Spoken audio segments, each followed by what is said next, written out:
Welcome back to the Blind Side. We are in part 11. We are talking about the risk and the gambling experience of having a boyfriend or a girlfriend. In part 10, we talked about how a lot of people are surviving in relationships and mistaking that for success. I want to sit on that one point we mentioned of potential. The deception of potential is that we are not looking at somebody's plan that's being actuated. Not only that, but even if there is a little bit of moving forward in their plan, you don't know how long it's going to take, and you don't know how far they're going to go, and if they're going to accomplish the plan of whatever that is, becoming a greater person in regards to a moral compass and whatever other things that you require for a lifelong, long-term mate. So here's my thing. There's nothing wrong with potential. We should believe in people. We should have hope in people. That's a great thing to do. That's a great thing to have. But it's when you put yourself in a lockdown position of security for the other person and yourself, of calling yourself a boyfriend or a girlfriend. We've talked about losing one of the most important things, which is your time. As time is going by, this is how you end up in relationships that are going on for several years, past even a decade.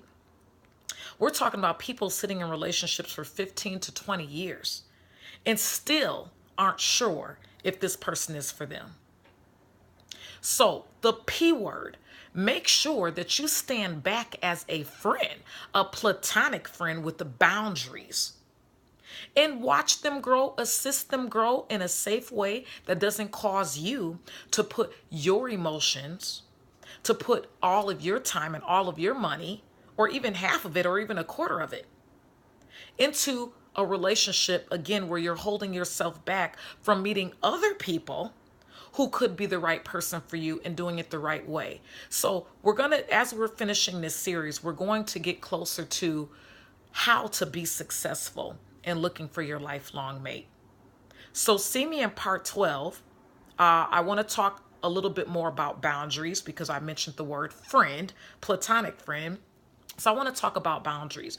I'll have another video coming out talking about red flags to know that you are in an unhealthy relationship, calling yourself a boyfriend or a girlfriend, or maybe you don't have that title on, but it's still an unhealthy relationship. A lot of the things that I'm talking about in this series about the blind side of having a boyfriend or a girlfriend can really be applied to any relationship where you are sharing these affections and emotions and being sexually active. For some of us that do that, I'm saying us as in mankind. So it may not be you or not you and I, but just the people that are out there in these relationships. So there will be other series coming up as well, and I'll let you know about those. But let's move on to part 12.